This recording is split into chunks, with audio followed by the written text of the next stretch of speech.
हरे कृष्णा गुरु जी, पंचांग प्रणाम। पंचांग हरे कृष्णा। हरे कृष्णा। हरे कृष्णा हरे कृष्णा कृष्ण सर्वोत्तम को पंचांग। हरे कृष्ण गुरु जी, जी पंचांग प्रणाम। हरे पंचांग हरे कृष्ण गुरु जी, हरे कृष्ण। हरे हरे कृष्णा कृष्ण जी, पंचांग हरे कृष्णा सबको। हरे कृष्णा सबका। जय श्री कृष्ण चैतन्य प्रभु नित्यानंद हरे कृष्ण अद्वैत प्रभु। गदाधर। जी जी जी, हरे कृष्ण सबका। जय श्री कृष्ण चैतन्य प्रभु नित्यानंद श्री अद्वैत गदाधर श्रीवासादि गौर भक्तवृंद। हरे कृष्णा कृष्णा कृष्णा हरे हरे, हरे राम राम राम हरे हरे। ओके, हरे कृष्णा सबका स्वागत है सत्रों में। तो आज स्पेशल दिन है। आज शरद पूर्णिमा है, कार्तिक पूर्णिमा। और कल से एक्चुअली कार्तिक माह शुरू होने वाला है, लेकिन कई लोग हैं आज से ही कार्तिक को मनाते हैं। तो आज के दिन भगवान ने वृंदावन में गोपियों के साथ रासलीला रचाते हैं। और आज का जो चंद्रमा होता है, किसी का माइक चालू है? चंद्रकांता जी, माइक को बंद कीजिए। और हाँ, तो आज का चंद्रमा है वो पूरा रहता है। और आप देखिए कई स्कूल के मंदिर में आज के दर्शन स्पेशल दर्शन होता है आज, विशेष दर्शन। तो आपको मैं दर्शन दिखाऊंगा हमारे मंदिर का भी, 7 बजे हो सके तो। ओके, तो हम आगे बढ़ते हैं अभी जपा में।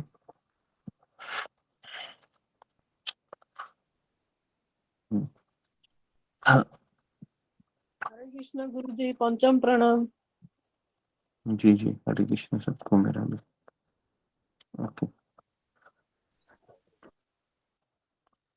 जी, तो तीसरा हमने देखा था, जिस तरह से हम नाम अपराध के ऊपर चर्चा कर रहे हैं। तो पहला अपराध था वैष्णव की निंदा करना। दूसरा अपराध था देवी देवताओं को समान समझना और अलग समझना। तीसरा अपराध था गुरु का अवज्ञा करना। अभी तीसरा अपराध का बारे में बताया है कि अगर वो हो जाता है तो क्या करने का।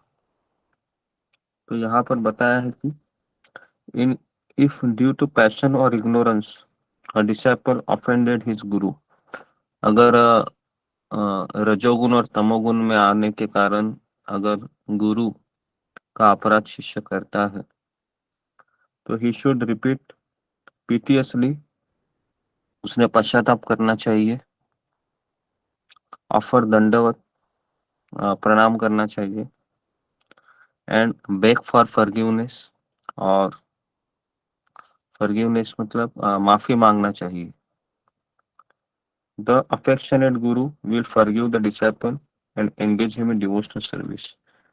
तो जो गुरु होता है, जो अफेक्शनेट मतलब उसके ऊपर बहुत उदार होता है, उसको क्षमा करता है और उसको भक्ति में एंगेज करता है। श्रीमद् भागवतम में नारद मुनि बताते हैं कि आध्यात्मिक गुरु के प्रति जो श्रद्धा में सेवा होती है वह ऑटोमेटिकली उसको एलिवेट करती है। एलिवेट मतलब प्रगट करती है। अगर पतित शिष्य है, यह शुद्ध कृष्ण भावनामय स्तर पर आने को तैयार है, तो इस तरीके से इतना ही बताया गया है कि गुरु अपराध होने के कारण क्या करना चाहिए। तो मैं वापस बता रहा हूँ कि उसने पश्चाताप करना चाहिए। दूसरा है प्रणाम करना चाहिए और क्षमा मांगना चाहिए। और उसके बाद फिर इतना ही करना है उसको बेसिकली। और उसके बाद फिर वो क्षमा करना जरूरी है। ओके, तो क्षमा कर देता है। हाँ, उसके बाद चौथा अपराध है, आ, इसके ऊपर हम थोड़ा सा चर्चा करते हैं तीसरा अपराध के बारे में, कि आ, जो शिष्य का प्रगति होता है वह गुरु की प्रसन्नता के ऊपर आधारित होता है। अगर गुरु प्रसन्न नहीं है तो शिष्य का प्रगति रुक जाता है। नहीं तो उसको आ, कृष्ण भावना में रहने के बाद भी उसको ड्राईनेस लगता है, सूखापन लगता है। तो ये अपराध का एक ये होता है, मापदंड होता है कि वह कितना भी कृष्ण भावनामय प्रक्रिया को स्वीकार करे, उसको ऐसा लगता है कि मुझे इच्छा नहीं हो रही है या ड्राई ड्राई लगता है। तो इसीलिए ये बहुत जरूरी बताया गया है पूरे 10 नाम अपराध में, कि तीसरा अपराध जो है गुरु की अवज्ञा कर रहा है। ओके, क्योंकि शास्त्र में बताया है कि गुरु कप्तान होता है उस जहाज का जो भवसागर पार कराने के लिए मदद करता है। तो इसके लिए हर बात मानना बिना आर्गुमेंट का ये बहुत आवश्यक है। ठीक है, और एक चीज बताई गई है कि बलि महाराज की तरह, बलि महाराज के गुरु थे शुक्राचार्य। अगर शुक्राचार्य की तरह अगर कोई गुरु कहता है कि आप कृष्ण को शरण मत जाइए, तो आप उस गुरु को छोड़ सकते हो। अन्यथा आप गुरु को नहीं सकते, गुरु के स्वभाव के कारण, या वो कैसा भी है, गुस्सा है करता है, या फिर वो आ, कोई भी हो सकता है गुरु का स्वभाव।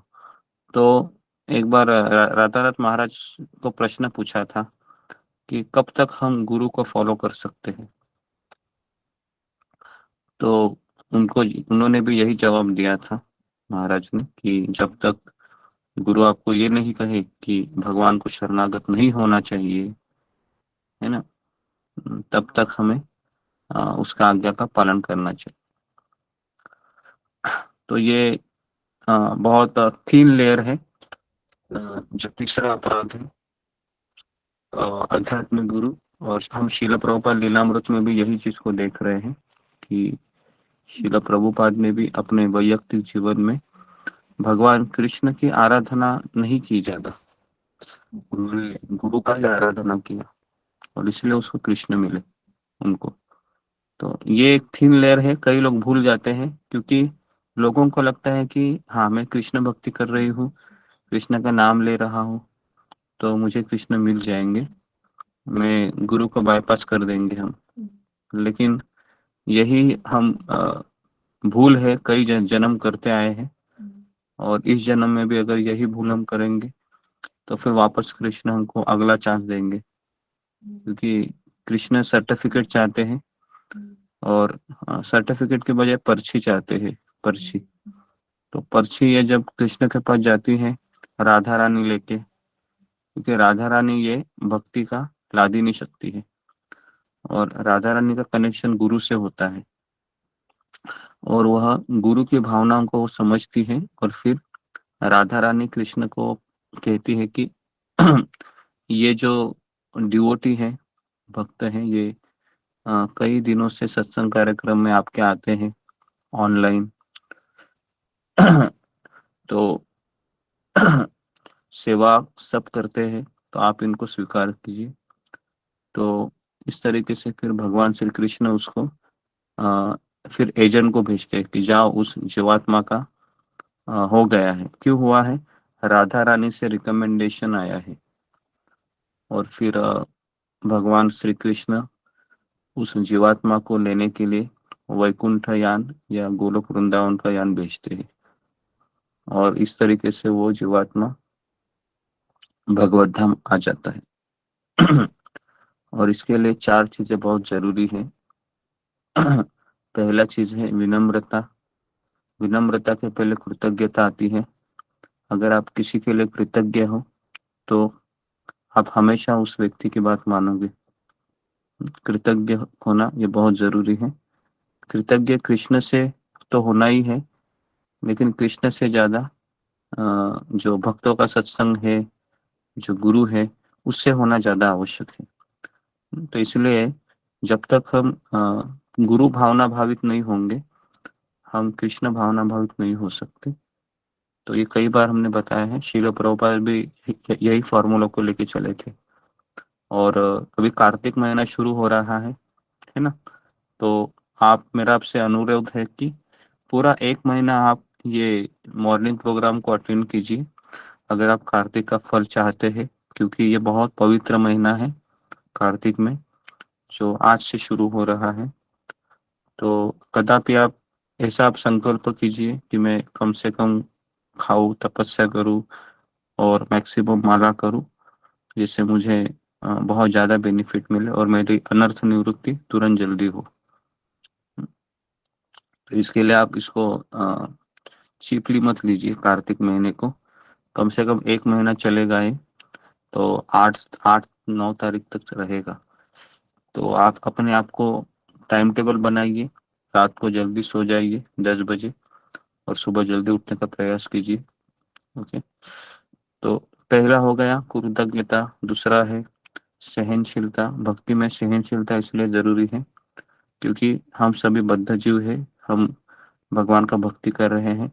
कई बार ऐसे होता है कि हमारा मन दुख सकता है, लेकिन इस संसार में कई लोगों ने हमारा मन दुखाया है, तो फिर भी हम चल रहे हैं ना, उनके साथ चल रहे हैं। हम क्या उनको छोड़े हैं? हम नहीं छोड़े उनको, तो हम भक्तों को क्यों छोड़े? उन्होंने मेरा मन दुखाया। तो मन दुखने का अर्थ है कृष्ण चाहते हैं कि हमारा अहंकार दुख जाए और वह सेवक के रूप में खुद को समझ ले। इसलिए भगवान ये करते हैं। अगर आपका मन दुख रहा है भक्ति में आके, तो समझने का कृष्ण चाहते हैं कि मैं सेवक के भांति कार्य करूं। ठीक है, तो सहनशीलता बहुत जरूरी है। तीसरा है, उन्होंने कहा कि किसी भी परिस्थिति में हमें अपने सर को नीचे झुकाते हुए वैष्णव को प्रणाम करना है, जिससे कि मैं सेवक के रूप में दूसरों को आदर दे दूं। और अगर कोई दूसरा वैष्णव आपको अगर आदर देना चाहते हैं तो उनको देने दो, लेकिन मन में आप कहिए कि मैं इसका सेवक हूँ। ये 4 चीजें अगर हम करेंगे तो हम भगवान का जो जप है वह हम बहुत अच्छे से कर सकते हैं और आपको इसमें बहुत आनंद आएगा। तो आज कार्तिक मास का पहला दिन है, शरद पूर्णिमा है। तो साल में से 30 दिन रहते हैं, पहला एक दिन रहता है ये शरद पूर्णिमा, और कार्तिक के 30 दिन रहते हैं। तो परसों हम वृंदावन जा रहे हैं। परसों परसों ट्रेन रहेगा शायद सबका, तो 12 तारीख को सब वृंदावन पहुंचेंगे। तो वहां पर कार्तिक मास हम मनाएंगे, 4 दिन 5 दिन जो भी है। तो इस तरीके से हम संकल्प करेंगे आज दामोदर भगवान से कि आने वाले 30 दिन में सुबह जल्दी उठूंगी या उठूंगा और सत्र में 4 बजे शामिल हो जाऊंगा और बहुत दृढ़ता पूर्वक मैं मेरी 16 माला करूंगा। मैं चाहता हूँ कि अगर जो माला 4 माला 2 माला भी करते हैं ना, वो इस महीने में अपनी मालाएं बढ़ाए 1 महीने के लिए, और ज्यादा से ज्यादा माला कीजिए, जिससे हम भगवान दामोदर को संतुष्ट करेंगे। तो आज हम दामोदर अष्टकम गाएंगे 9 बजे। हाँ, तो और हम शाम को आप दिया अर्पण कर सकते हैं या आप सुबह भी दिया अर्पण कर सकते हैं घी का। ओके, आप आपके अल्टर में जो दामोदर या लड्डू गोपाल रहेंगे। ठीक है, तो मैं यहाँ पर रुकता हूँ। आपका बहुत बहुत धन्यवाद। सबको कार्तिक मास की बधाई हो। ओके, हरे कृष्णा हरे गुरु जी कृष्णा। दिया हर